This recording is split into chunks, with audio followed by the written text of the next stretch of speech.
Sa isang panahon ng digmaan at kaluwalhatian, si Alexander the Great ay namuno sa isang hukbo na naglalayong sakupin ang mundo.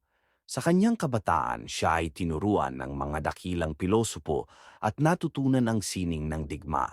Isang araw, hinarap niya ang isang malaking hamon sa labanan ng Gaugamela kung saan ang kanyang hukbo ay mas maliit kaysa sa kaaway.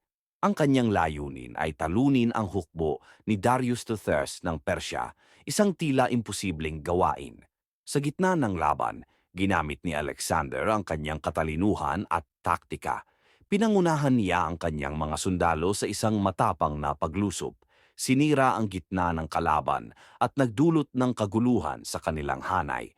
Sa huli nagtagumpay si Alexander at ang Persya ay bumagsak sa kanyang mga kamay. Ang tagumpay na ito ay nagpatibay sa kanyang reputasyon bilang isa sa pinakadakilang mandirigma sa kasaysayan. Ang kanyang mga tagumpay ay nagbigay daan sa isang bagong panahon ng pagsasama ng kultura at kaalaman sa buong mundo na nag-iwan ng hindi mapapantayang pamana.